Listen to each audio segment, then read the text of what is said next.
Assalamualaikum warahmatullahi wabarakatuh. Perkenalkan, nama saya Asman dari kelas KPI C Universitas Muhammadiyah Yogyakarta. Nah, pada kali ini saya akan sedikit membahas tentang materi psikologi komunikasi dakwah. Yang pertama ada sensasi, persepsi, memori, tipe kepribadian, komunikasi kelompok, teori komunikator, monologika, dan propaganda komunikasi. Nah, itulah tadi beberapa materi yang akan kami bahas pada hari ini. Dan yang pertama tadi ada sensasi. Nah, apa itu sensasi? Sensasi adalah deteksi energi fisik yang dihasilkan atau dipantulkan oleh objek-objek fisik yang terjadi ketika energi dalam lingkungan eksternal atau dalam tubuh merangsang reseptor dalam organ-organ indera. Nah, adapun bagian-bagian dari sensasi meliputi penglihatan, bunyi, bau, rasa, dan sentuhan. Nah, selain itu, ada dua tahapan yang terjadi pada proses sensasi, yaitu proses fisik, di mana stimulus mengenai alat indera atau reseptor disebut sebagai proses kealaman. Nah, yang kedua, proses fisiologi, yang dimana stimulus yang mengenai alat indera diteruskan oleh syaraf sensoris ke otak. Dan yang kedua ada persepsi.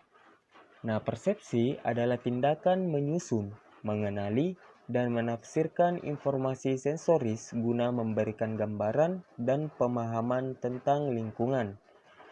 Nah, persepsi meliputi semua sinyal dalam sistem saraf yang merupakan hasil dari stimulasi fisik atau kimia dari organ pengindera. Dan yang ketiga ada memori.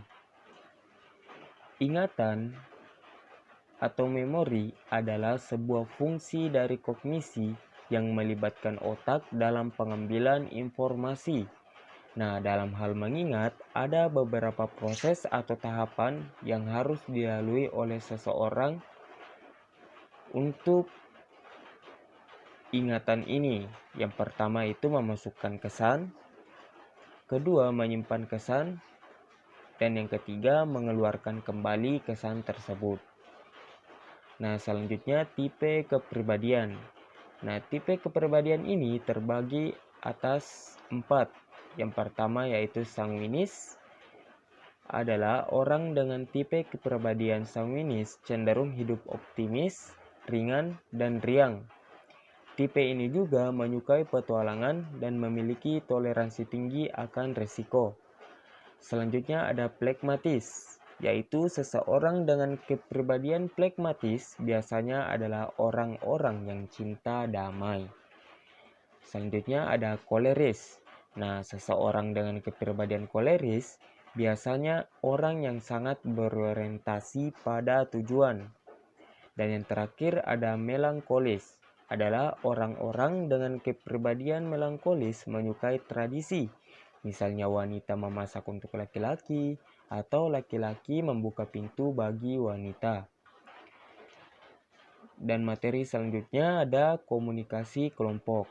Apa itu komunikasi kelompok? Nah, komunikasi kelompok adalah tatap muka antara 3 orang atau lebih dengan tujuan yang telah ditetapkan seperti berbagi informasi dan memecahkan masalah. Nah, selanjutnya yang keenam, teori komunikator. Teori-teori komunikator ini mempelajari tentang bagaimana individu bertindak sebagai komunikator dalam proses komunikasi. Yang ketujuh, monologika.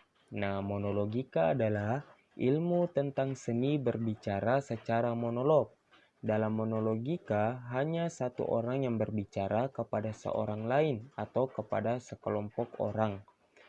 Komunikasi dalam proses berpidato lebih bersifat satu arah, sebab hanya seorang yang berbicara, sedangkan yang lain mendengar.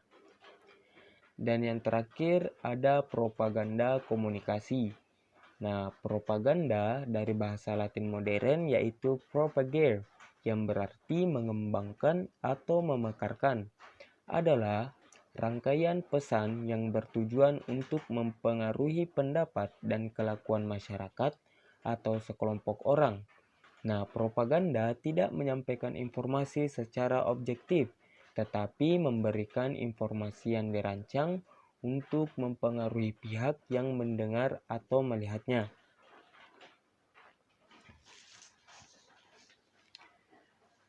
Nah, itulah tadi beberapa pembahasan tentang materi kita. Jadi mohon maaf apabila terdapat kesalahan, dan saya akhiri wabillahi taufiq wal hidayah. Wassalamualaikum warahmatullahi wabarakatuh.